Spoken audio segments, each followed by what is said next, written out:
Très explicite dans sa dénomination, le conseil pédagogique de notre haute école se préoccupe essentiellement d'enseignement. C'est l'occasion de discuter de questions qui sont vraiment centrales à notre fonctionnement et à la qualité de notre enseignement. Il s'agit bien d'un organe qui est la plupart du temps consultatif. Consultatif, mais néanmoins soumis à des échéances et à un calendrier précis. Nous avons discuté aujourd'hui des questions relatives à l'évaluation des enseignements par les étudiants.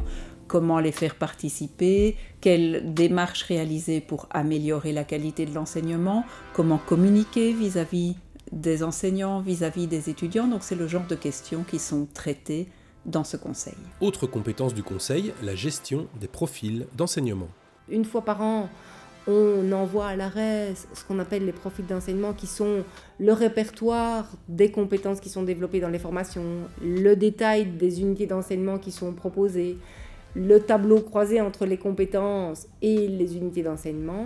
Et puis il y a des questions plus transversales, j'ai envie de dire. J'évoquais tantôt le fait que quand on nouait un nouveau partenariat avec un établissement, qu'on fasse une codiplomation ou une co-organisation, là le conseil pédagogique est aussi amené à se positionner puisque ça touche aux enseignements. Par exemple, un nouveau master est proposé en codiplomation à partir de 2024, des objectifs envisagés longtemps à l'avance dans ce conseil, comme d'autres points en lien avec les étudiants déjà inscrits.